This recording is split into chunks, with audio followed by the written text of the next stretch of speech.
Welcome back, everyone. Ready for another deep dive? Always. Awesome. Today, we're diving into the Marauder's Map chapter Oh, good one. from Harry Potter and the Prisoner of Azkaban. Mm-hmm. You guys sent in some really interesting questions Yeah.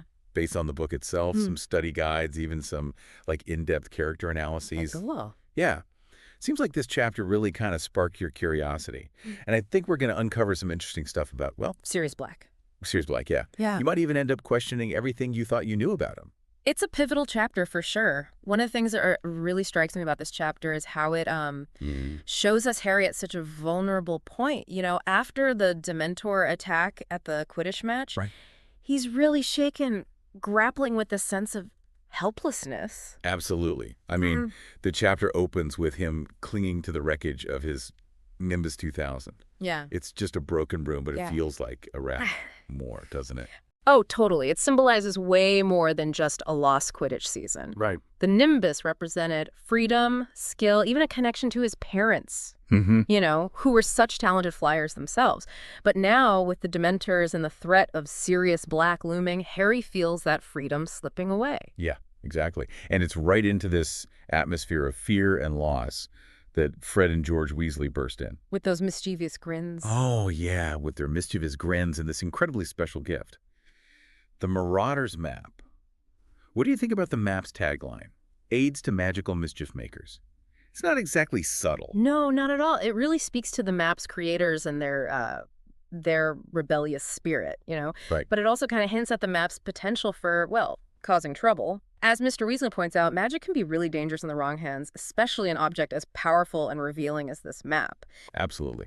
So we have Harry feeling trapped, desperate for a sense of control, and suddenly he has this map that unlocks all of Hogwarts' secrets. No wonder he risks everything to sneak into Hogsmeade. That journey through the secret passage under the Whomping Willow, it's almost claustrophobic, you know? Oh, it is. And that claustrophobia is totally deliberate. The passage isn't just a physical challenge. It's like a metaphor for Harry's state of mind. You know what I mean? He's pushing boundaries, literally squeezing through this tight space, trying to escape the confines of Hogwarts and all the anxieties that are closing in on him. And then he pops out in Honeydukes. It's such a crazy shift, right? Real shift. From that dark, cramped tunnel to a shop full of sweets and lighthearted chatter. But the whole cozy atmosphere of Hogsmeade, it kind of fades away when Harry overhears that really serious conversation in the Three Broomsticks. It's like Rowling sets us up, you know? Yeah, like a false sense of security. Yeah. Yeah. Lulling us in with those warm descriptions and then boom, drops a bomb. Absolutely. That contrast really emphasizes how jarring and important this overheard conversation is. Because up until this point, our understanding of Sirius Black has been shaped by, you know, official pronouncements and scary whispers. He's the escaped convict, the traitor, the embodiment of Voldemort's evil. Right. And then we hear Cornelius Fudge, the Minister of Magic himself, recounting Black's crimes. He paints a picture of a cold-blooded murderer, right? Responsible not just for the Potters' deaths, but for Peter Pettigrew's death and like a dozen muggles. Chilling stuff. It is chilling. But then, just as we're taking in this awful story, Hagrid steps in and Offers a different perspective. yeah, a different perspective. He describes Black as utterly devastated after the Potters died. Like, he couldn't believe James was actually gone. It's such a stark contrast to that image of a heartless killer, you know?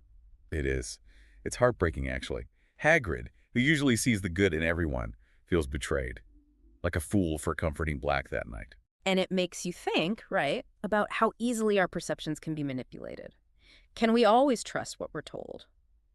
Or are there hidden truths, different perspectives that challenge the accepted story? It's a lot to think about. And poor Harry.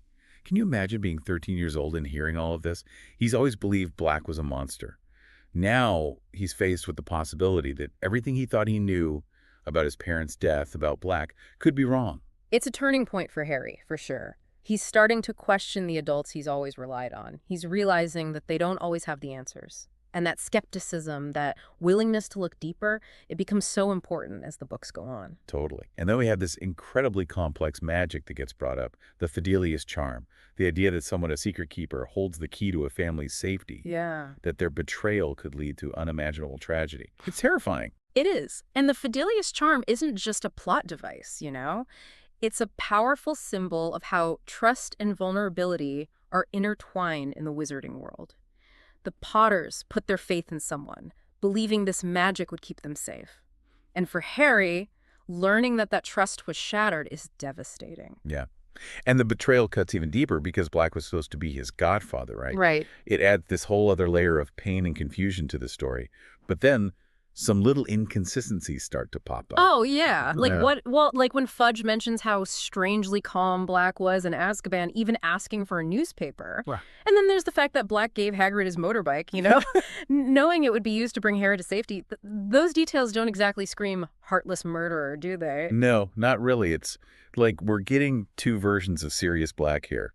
The monstrous traitor that everyone's afraid of, and then this, like, more complex figure whose motivations we don't really know yet. And this kind of brings us to a question that's been hanging over this whole chapter. What if Black does have the Marauders map? It's definitely a possibility. Remember, the map was created by Mooney, Wormtail, Padfoot, and Prongs. Right. Those were the nicknames of Remus Lupin, Peter Pettigrew, Sirius Black, and James Potter. So Black, as Padfoot, was one of the Marauders. Exactly. Which means he'd know all about the map's abilities, including all those secret passages, the ones he probably used to sneak around Hogwarts as a student. Right. If Black has a copy of the map, it would give him a huge advantage. He could navigate the castle without being detected, steer clear of those Dementors, maybe even reach Harry if he wanted to. But why would he want to harm Harry? He's his godfather. Well, yeah, that's what everyone believes. But the stuff Harry overheard, it paints a very different picture. According to Fudge, Black betrayed James and Lily, told Voldemort where they were hiding, and then murdered their friend Peter Pettigrew and 12 Muggles. It's a horrible story, but, I mean, is it the whole truth? Yeah, it makes you wonder. And what about the Dementors in Hogsmeade? I mean, on the surface, it seems like a pretty reasonable precaution, right? Given Black's escape from Azkaban. But something about Fudge insisting on keeping them there feels, I don't know. Off? Yeah, a little off. Like Fudge is almost too eager to use Black's escape as an excuse to tighten security, even though it's causing a ton of fear and disruption. He even mentions how angry the Dementors are at Dumbledore for refusing to let them onto Hogwarts grounds. Right. It's almost like Fudge is, I don't know, using Black as a way to get more power, like he's trying to overpower Dumbledore and Hogwarts. That is kind of a scary thought. Yeah. Makes you wonder if there's more to Black's escape than we know. If he isn't trying to, like, team up with Voldemort again, what is he after? Remember that part about Black asking for a newspaper in Azkaban? It suggests that he's been keeping up with what's going on in the world, even while locked up. What if he's discovered something that's driving his actions? Okay, yeah. What if he's not the mindless monster everyone thinks he is? Yeah.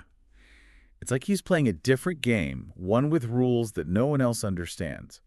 And this brings us back to Harry, who's right in the middle of all this. He's just a kid, but he's suddenly having to deal with questions of trust, betrayal, even, like, what truth really means. Exactly. Think about the impact this is having on him. He's always thought Black was pure evil, the reason his parents are dead. And now he's getting all this new information that both confirms and challenges that idea. It's a lot for a 13-year-old to process. Especially because Harry's dealt with betrayal himself, right? Oh, absolutely. He trusted Ron's rat, Scabbers, only to find out it was Peter Pettigrew in disguise. It makes you wonder if Harry is almost, like, programmed to distrust Black, even if some part of him wants a connection to his parents' world. That's a really interesting point. The idea of trust and betrayal runs deep in this chapter, and it connects with all of us, right? Yeah. We've all had moments where someone broke our trust, where we had to question people's motives. It makes you think. So where do we go from here? What are the implications of all this stuff? How does this chapter set the stage for the rest of the book? Well, I think the most immediate impact is that Harry's world has gotten a lot more complicated. He's not just a Hogwarts student dealing with regular teenage problems anymore. He's stuck in a web of secrets, lies, and possibly even deadly plots. Right. And he has this powerful tool, the Marauder's Map, that could either guide him through this new, dangerous world or get him into more trouble. That's a lot of responsibility for a kid. And we can't forget those Dementors. They're not just guarding Azkaban anymore. They represent a growing darkness in the wizarding world. And Harry seems especially vulnerable to them. Which makes those anti-Dementor lessons Lupin promised even more important. Harry's going to need all the help he can get to deal with what's coming next. For sure. And then there's still the big question about Sirius Black's true intentions. Is he a villain, a victim, or something in between? It's a mystery that unfolds throughout the rest of the series. But this chapter really changes how we understand this story. We're not in a simple black and white world anymore. We're in a gray area where the lines between good and evil are blurry. Right, it's like Rowling saying, hey, look closer. Things aren't always what they seem.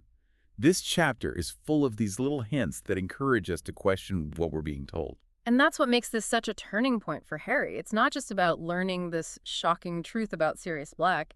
It's about realizing that adults, even the ones in charge, don't always have the right answers. It's a step towards him taking control of his own life, questioning the stories he's been given. Which brings us to the big question. Yeah. What if Harry had made a different choice? Like, what if he'd given the map to Professor McGonagall? That's where it gets really interesting. Would Black still be out there? Would everything that happens in the later books have happened the same way? We can only guess, of course. But it makes you think about how powerful individual choices are, even small ones, and how they can have a huge impact on things in ways we might never really understand. And it makes you think about truth and justice, right? Like if Black is innocent, or at least not the bad guy everyone says he is, then who really betrayed the Potters? And can you ever really have justice when people hide information or twist it? Yeah, those are questions that keep coming up throughout the whole series. And it's interesting how Rowling brings in these big ideas through something as simple as the Marauder's map. It's not just a magical tool, it's like a symbol of hidden knowledge, the secrets that are right there under the surface. Like Harry's been given a peek behind the curtain, right? Into this world where things aren't always what they seem. Yeah. And he has to figure out what it all means, who to trust, what to believe. And that's what makes this chapter so powerful. It's not just about plot twists and shocking reveals.